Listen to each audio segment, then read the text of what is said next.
Қарақшы археолог деген кім? Қазақстандағы археологиялық қазба жұмыстарын тек кәсіби маман жүргізу керек. Ал тарихи мәдени мұра нысанын қорғауда облыстық, аудандық, жергілікті атқарушы мекемелердің жауапкершілігін арттыру қажет дейді ғалымдар. Алматыда өткен Марғұлан оқулары халықаралық конференциясында қарақшы археологтармен күрес мәселесі де кеңінен талқыланды. Тақырыпты тілшіміз тарқатады. Қазақстанда заңсыз археологиялық қазба жұмыстары қылмыс саналады. Тарихи мәдени мұра ескерткіштерін бүлдіргендерге 1 миллион теңгеге дейін айыппұл салынып, 2 жылға дейін бас бостандығынан айыру жазасы қарастырылған. Бірақ құқық бұзушыларға қатысты жаза қолдану тетіктері әлсіз. Саладағы бақылауды арттыру үшін геоақпараттық технологияларды енгізіп, мемлекеттік қадағалауды күшейту керек дейді мамандар. Работа должна вестись.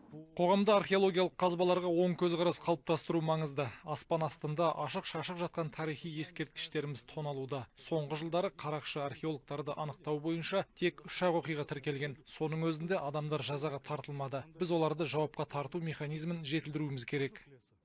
Мәдени мұраларымыздың сақталуына жуырда өткен ұлттық құрылтайда мемлекет басшысы ерекше тоқталды. Салада тәртіп орнатып, заңдарды жетілдіріп, лицензия беру ісін реттеп, қарақшы археологтарды қатаң жазалау қажет деді. Қазақстанда археологиялық зерттеу жүргізу үшін арнайы лицензия қажет.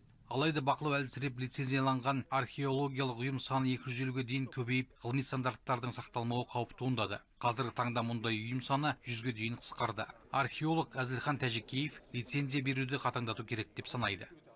Ол жерде әртүрлі ұсыныстар болып отыр, оны лицензияны алуды күшейту. Өткен себебі бір адамның құжатыменен лицензия алу, ол қазір дұрыс емес екенін өзіміз жетіп отыр.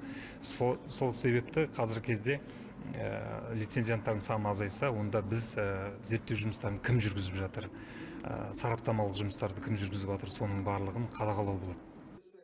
Қазіргі уақытта тарихи мәдени мұра объектілерін қорғау және пайдалану туралы заң жобасына өзгерістер енгізіліп жатыр. Бұған дейін археологиялық қазба жұмыстарын жүргізу лицензиясы шектеусіз мерзімге берілсе, енді оны 5 жылға шектеу ұсынылды. Бұл қазба жұмыстарын жоспарлап, әр ұйымның немен айналысып жүргенін қадағалауға мүмкіндік береді. Алмас Садуақас, Валентин Лобанов, Хабар, Алматы.